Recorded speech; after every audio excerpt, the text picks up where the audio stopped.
There's the world that carries us. Then there's the world we carry around inside us. Inside worlds bigger, crueler, and more dangerous too.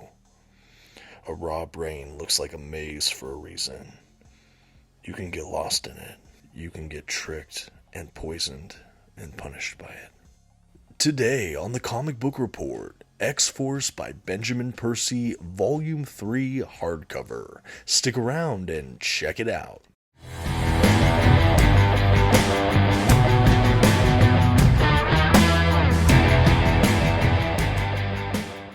Greetings everyone, my name is Dominic and today you're tuning in to the Comic Book Report, where we review comic books and graphic novels so you can get an idea of what to read. And today I'm happy to say I'm back in the world of the Krakoa-era X-Men books with X-Force Volume 3 by Benjamin Percy. This hardcover edition is, yes, the third volume in the set, and it continues one of my favorite runs during this period across all the X titles.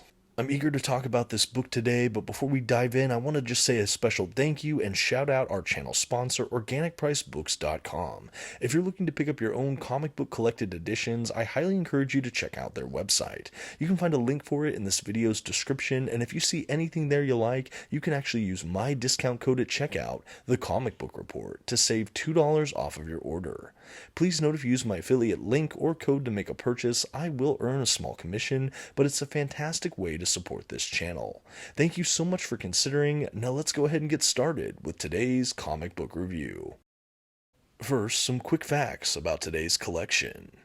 The issues in this volume were written by Benjamin Percy and penciled primarily by Robert Gill, Chris Allen, and more. The comics in this volume were published by Marvel Comics beginning in 2022. The volume itself collects X-Force, the 2019 series, issues 27 through 38. And finally, this oversized hardcover edition has nice glossy print paper stock, a sewn binding, and a total of 328 pages. At this time, I'd like to go ahead and issue a general spoiler warning. I will be flipping through the contents of today's collection and commenting on plot points throughout. You've been advised. Okay, and here's our first look at that oversized hardcover from Marvel Comics, and I'm happy to say it retains that same kind of uniformity in the format style as the other oversized hardcovers for the Krakoa era. I should note, I don't know if it's just my printing or not, but I noticed the kind of burnt orange color that we've been getting in the first two volumes. It looks a bit darker here. It looks a bit more reddish. Again, I'm not sure if that was intentional or not, but mine appears to be a little bit more on the red side.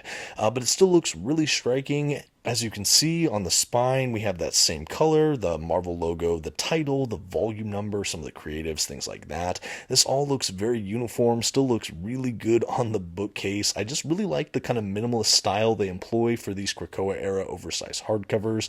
I honestly can't get enough of them. On the back cover, we have some of that Krakoan language in the upper left corner. We have some blurbs, descriptions about the book. We have what it collects, some of the creators. We have pricing information, things like that. Due to the violence and things like that, we do have a parental advisory as well on this run. It is a bit darker, a bit edgier. I didn't think it was all too bad, but it is a good warning. Maybe not the best for younger readers. Of course, discretion advised.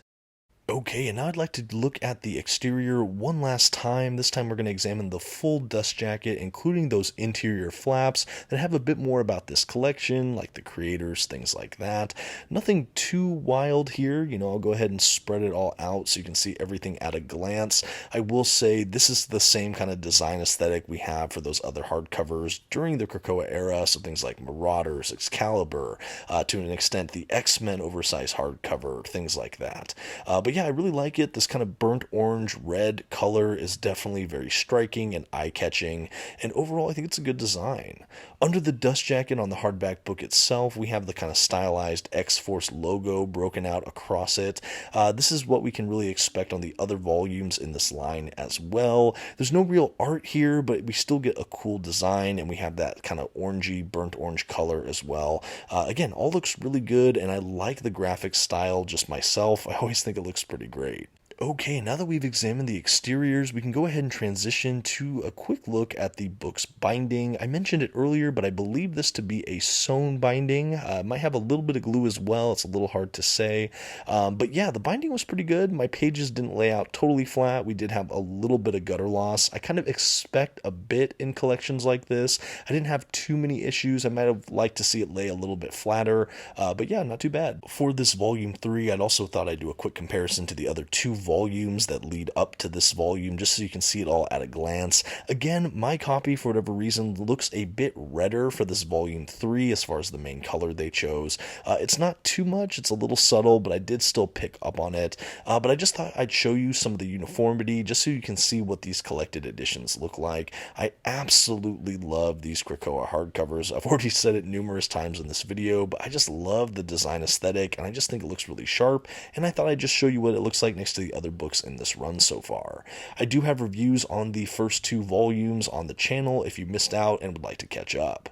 Okay, and without further ado, let's jump into this Volume 3 collection. We have some black end pages, we have the title page, publication information page, creator breakdown, little title again, and then we jump right into what I'm going to call the prologue for the collection. We have a couple pages setting up the events of this book, and then we go right into the first issue kind of chapter break. I really love that these collections do that. I feel like we jump right into the action, then we even get the cover, which is kind of fun.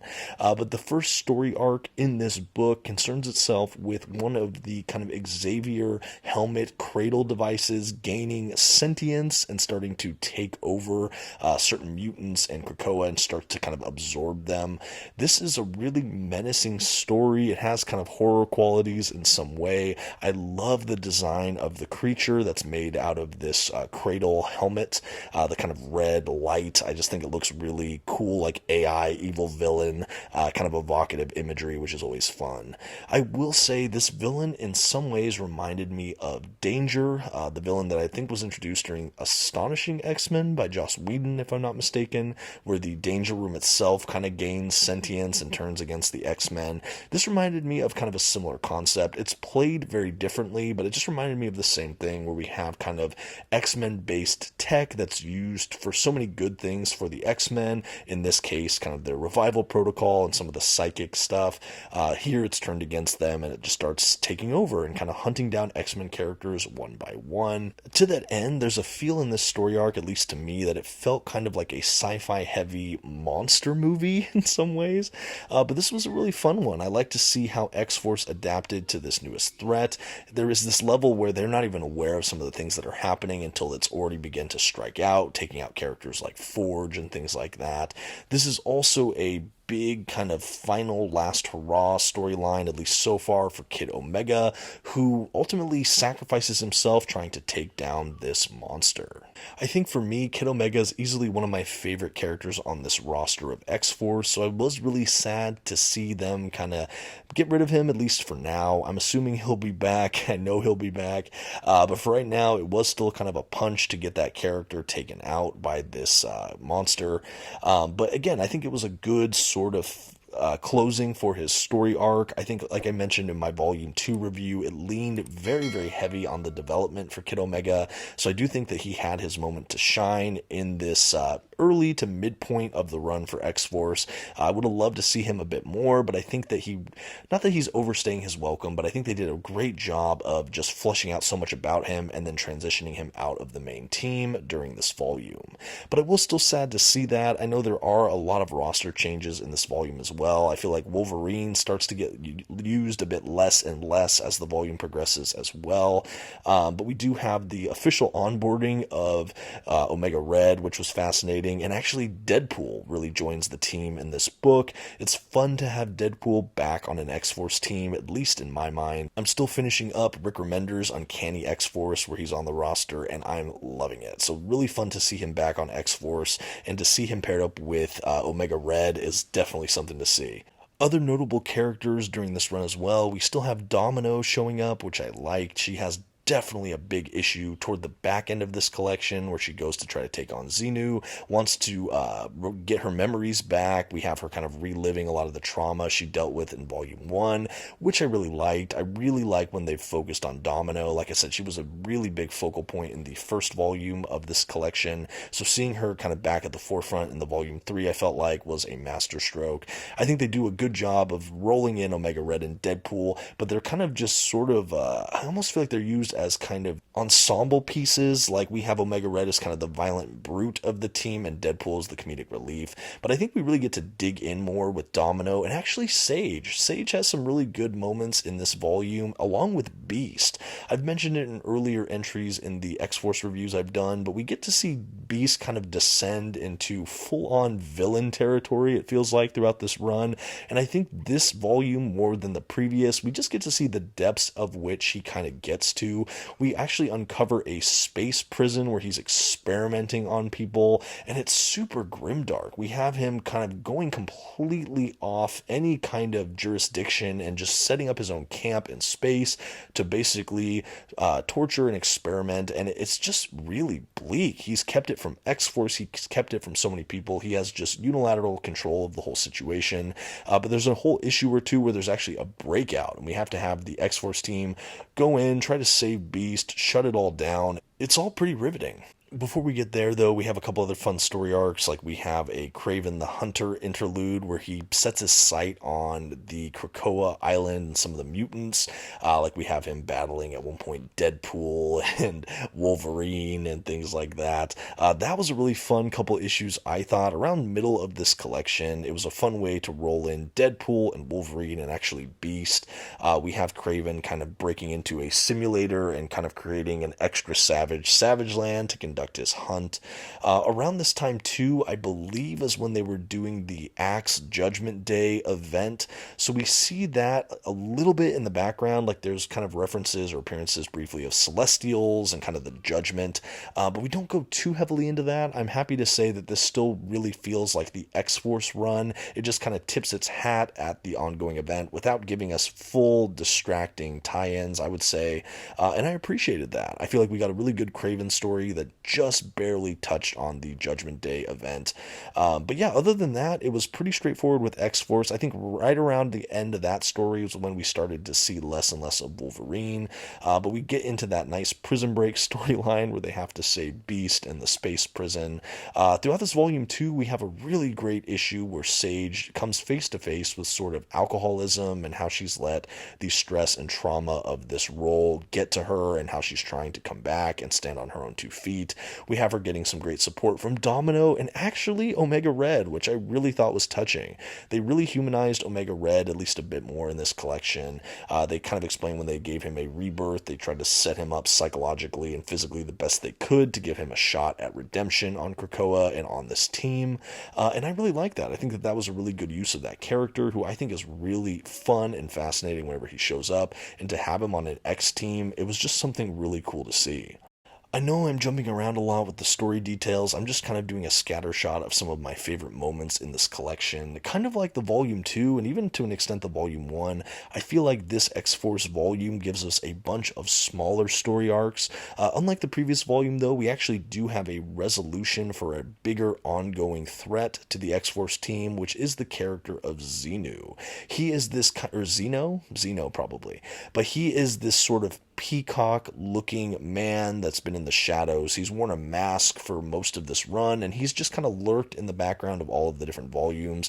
We know he was the experimenter and kind of in charge of all that over Domino in Volume 1. We've seen him as a part of Secret Auctions, and we just know he's pulled the strings for a lot of really big bad stuff that's happening to X-Force.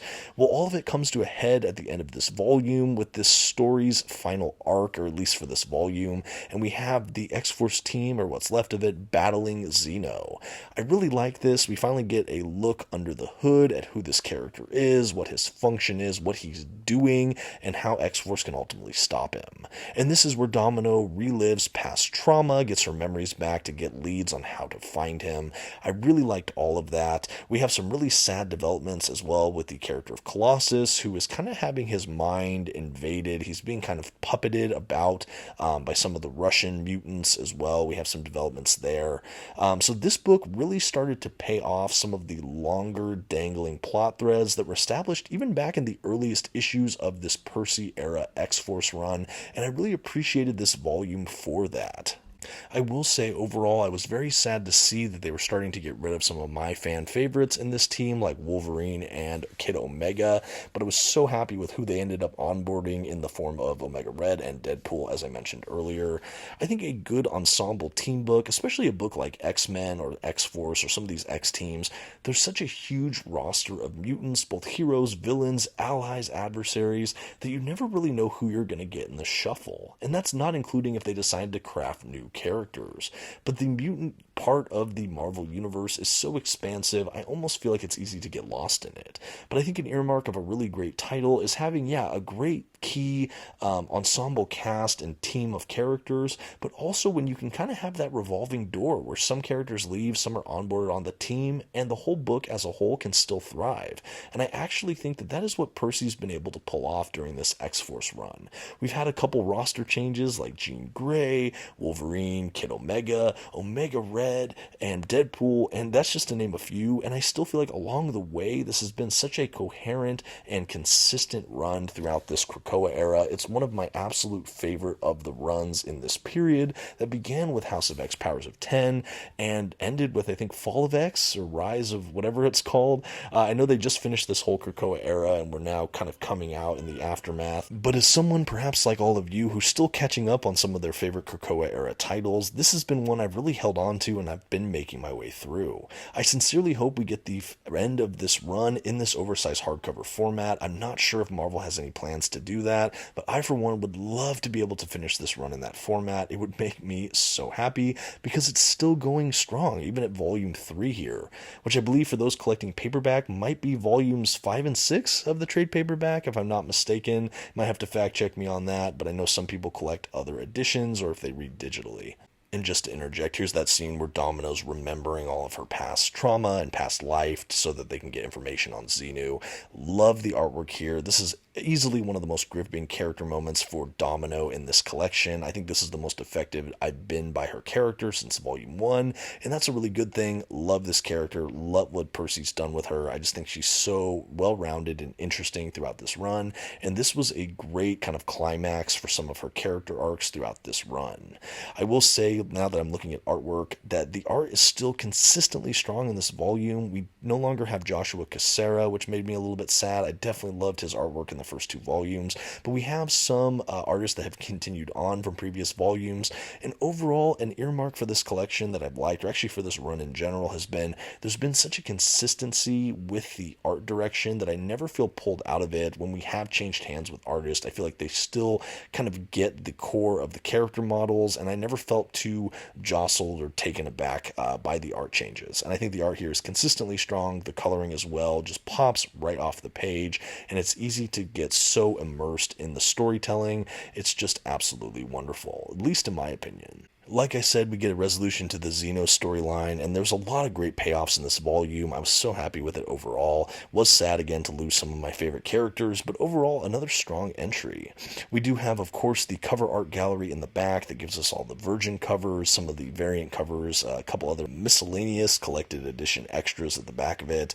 Really like what they've done with these collections. Love to see all the covers reproduced, things like that. I think overall this has really maintained the strength of the previous edition. I was, again, happy to see them wrap up more plot threads in this volume, which I really liked. I love the onboarding of some of the new team members for X-Force in this edition. Didn't love, even though they did a good job handling it, I didn't love that we got tied into the Judgment Day crossover of it all without getting a ton of the context. So if you haven't read that event, that issue might still be a little strange, although I do think they tried to keep it more focused on the X-Force characters, which I think was to the strength of it. It's not too, you're not too jostled by it or anything. But overall, yeah, a really good handful of great storylines. I really like what they were doing here. I think that Benjamin Percy has been so consistent for this era in both this and Wolverine. And yeah, really happy with this run. I cannot wait to hopefully finish it. Here's hoping that Marvel gives us that. I think last volume should cover it. I think one more volume of these should cover it. So hopefully we'll see that, but we'll see what the future holds. And now that we've reached the end of the collection, I think that all that's left to do is to give X-Force by Benjamin Percy Volume 3 hardcover a grade.